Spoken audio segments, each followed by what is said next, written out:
khát tiếng nít to sor khar poi na thil ti dik lo an pom an cancel sak ang chi hi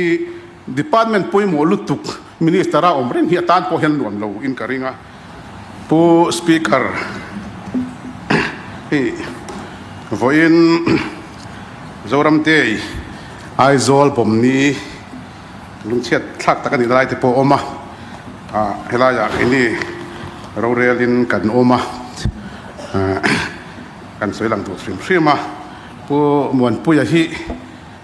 tu nai chei tan lo chi zonga ron chei ni tur ni om tak zo kin ka he voin hi voin chu savunga ta voktal ni ang main ron mam zor loi ten po speaker voin chu house leader po nui vun da tur zong in thu ka soi do na po ten po chan zo po chu ti thogin ma se po speaker gang tok khantia lo in ti ta tu tlat lo in an ei tu chan lo chan tlat lai vel kha ma se kha chu ti khan tok sela pon ni se với lại hem point mà sakan soi du lok chu MLA te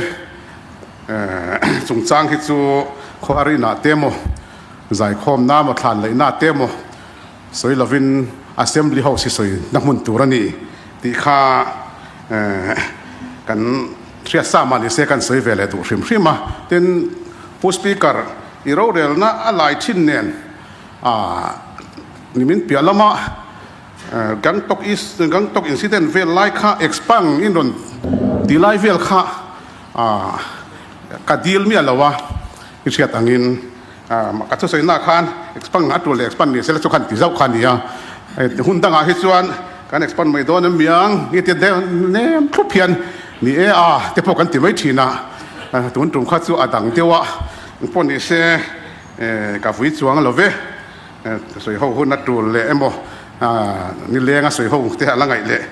chiang jok te point kan la soi sia nang chu mo le amasta in propose speaker ole kan se ve zo tang kha trong kam kha omreng ta se karil lut lian zok a chuan itana thalo katia khatem trong kam haro rel na muna proceeding sa omreng kha thalo kan ti atha ole kha de tin nang ba khan in expense poka poiti lo eti wang khan ka chu soi lai dei to zo khan ya atungwa expang ron soi chop le engmo lam kha kan ni chuang lo ti kha ani chu le chu zo ro le ama sa beren point khatna chuan kan chief minister za om tak le kan education minister za om tak te pati kan ti tiang hei kabula hian education minister ma sa zo ko oma anni hun laya mizoram india rama most literate state apuan an ni hi kalom puidu ani chuwang chuana thokha theu an in ka ringa voina hian zanin tlaya hian kan education minister te pati le kan house leader kan CM ni bok te hun laya most literate state kan ni hi aneu lo khop maya tina department te le he department chunga thok zong te thok rim te ma saperin hun tha kan ya hian kan lom pui du tin pani na chuan ICT chungchang hi kan soi du demand number 48 mo hi kalo en kol ve to department an poi mo khop maya covid life phe kha chuan kan rin rol poi mo kha ani la ya hian minister fel takin athiam lam le tui zong ponin ka ria en kola kan hun lai khan kan tram top don nai khan 50 crores kha kan han kalsan ve atimila tender te po ka kan chua mana open tenderin kan ti fel man talawa kha po kha thatakin report kalo don dan chuan en kol zuin mason na po akal chho mek jok do mason na po kal chho zel ni te po na langa chu kan soilang ve du hrim tin kabiala khuan kabial ti hinia anwam chia lo na kan ma mo tat loisia mani minister pui lui te chu kan in du sak thin khan ya kan hun lai po khan thing hlun khuan ngani mobile connectivity hi om lowa a buai tha khop mai khulai khu Assam ram ribul khunia thing lun chu kan hriat angin Assam police te poina huan ram te pon ron samna khani kulai ko kan minister sa tak khian min lo chin sia saksela kulai ya to ware mo yong da chuan aral le lama zo mi zo ve tho tam tak te poin an sor theyanga thing lun ko poi mo takani ti kha kan soi du ani tin DCMM chungchang hi District Council and Minority Affairs Department chungchang hi toite kan soi dua kan member sa tak DCM area timela minority area lamatanga kan 6 schedule area lamatanga kan MLA te po kan soi to second finance commission in report ngani an budget turte arwa mantin to don ni na langa sa ka MLA funlaya constitute te po khani ma se ka lo sia tuklo figure zon ka shelowa tuna lo in dai lo nan sui kha an amount kha sang fu maya kha kan hriat pui lo han tingot chin ni loin ka hria chan chu state sarkar hnuaia an nia 6 schedule administration chu kan hriat angin tuna direct funding te lo ma chuan 7 schedule kan state sarkar mo phurna an ni ve wang hian one time angani support ang chi te hi chu ti lo chuan an har san na hi khirvia wa ge moti karil ruwa oma state government ngei te po hian hetiang hi kan ma mo chang thina central sarkar point peace bonus thleng te po khan min lo pito khani chu bang chuan one time support hi chu pe ngei tak an ni ti kha kan ron soi ve lok dunia department in call to lui kan in lai tang point tin agriculture minister agriculture department demand number 23 ani detail a figure kharon soi ka tum lawa department poi mo tak mai ani hemi chungchanga po hian thilom kan hmua NGO te tana grant in aid kan finance minister za takina an drum han hi alom ka ti khop maya hei ke po hi MCO Mizo Cultural Organization headquarters amingin president kan ivia support mamo tak mai hi kan ni chuan minister hi chu chiang tu ni chu wang chuan heng provision te hi lom mange kati dua tin ku tatana sum te ani lo point khang te po khaman ti tura ngaila helai eyes also hi chapchar ku tani lo kortha hachek bial nuam lutuka te po ku dro pui lutuk kan hong dona heng ang chi te hi kan mamo ve tho ani ti kha kan soi pa du bok ani tin engineer Islazul liana mamit bial tu MLA Khan asoi to real result tak kan society din munte kan ria kan level of ngani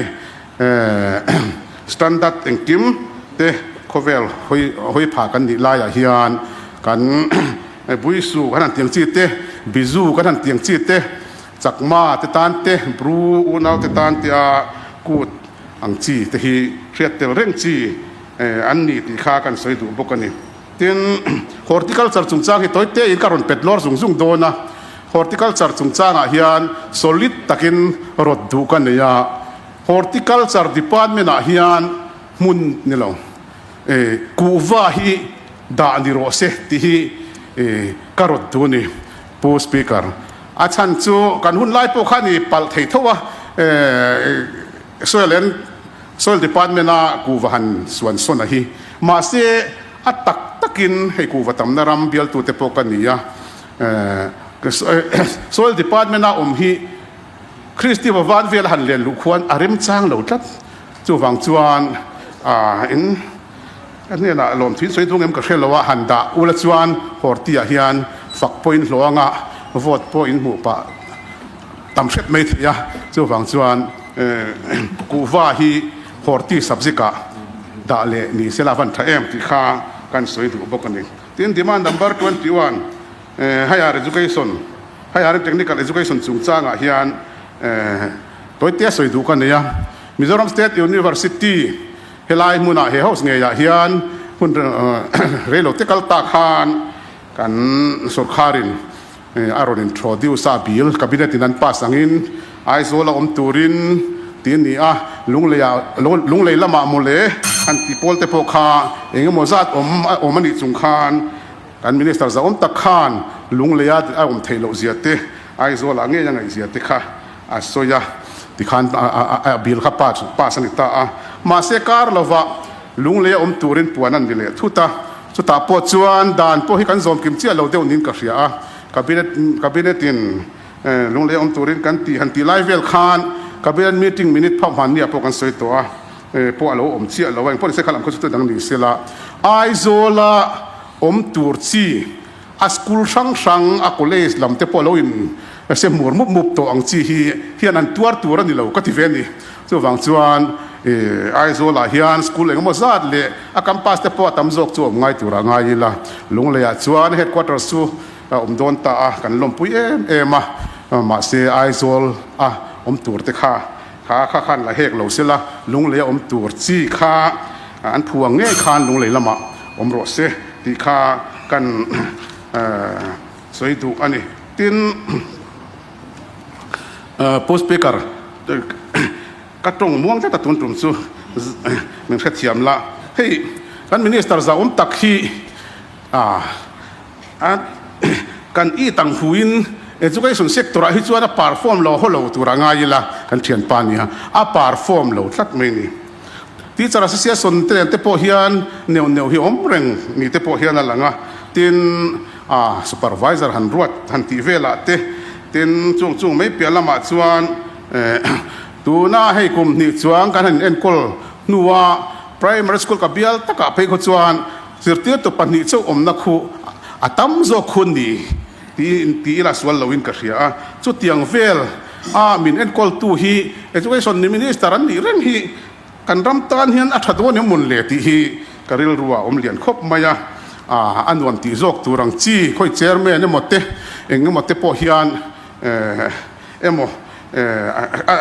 hei englo then na lam hi om ve hi chu tiang ang chi te chuan kan ho tu te hian ruam ban danin thiam thoin karinga kan education minister za tak hi chu finance minister te pwd minister te halam ka kan sei ve thei chu ni mi alo education a hi chuan engen a fail ani hi ka soi ve du rem du ram mai na wang le education department lo ve ren to thin kan na tang point tin hei regularization chung chang po hi toy te ka soi du a hetiang ang chi te hi atam service issue satama henga hian ton siat nei le engemaw po hi ngai khop mai regularization ti sim hi atong kampo hi khongai na nen siat thiam na ne na mi din mun phet le thalo chul mam na tur thil ani laya tu te mo in dan na tur chi ani lo ti hi ka soi du a en tirnan kan siat velam RMSA hanti te SSA hanti te project approval board in post siam thapa chumi against office order mumal takne na mi an lo thoa kumsom ni ten lo tho chuan khonge advertisement copy khonge DP nge selection committee minute ti zonga kan official ten lo tanan tu mani point he hisuram ro real hen kan oi turnin ka shelo min engemaw po min thina pelta chu tiang song po ni chu wang chuan henga hian tan kan lak apoimo tin ai kal ti chungchanga hian higher education sector lama MLN no puinge ai kal te la te po hi an ometen tia hei hi keni pon lo chui chian kan tumanga tianga minister te chon no pui te po an mani personal branch an chor theya anin lama pon duty theya kha chu soi theini lowa MLA ina an MLN no pui ai kal la no mani chuan heng hi chu kan minister hian ma ala te po that karing chu wang chuan dan bo chiat na atama again petitions committee ti te khat chu soi chak lo tak boni ma se petition committee khan kan minister ro real hi an veto red card an pe no confidence motion and move deu tlatani khatiang nito sarkar poina thilti diklo an pom an cancel sak ang chi hi department poi mo lutuk minister a omren hi tan po hen nuam lo in karinga chu wang chuan wina hian kan ngani budget te demand te kan soilai hian amadin munisiam thatangai mangi o ti kha ka torna ro se kalome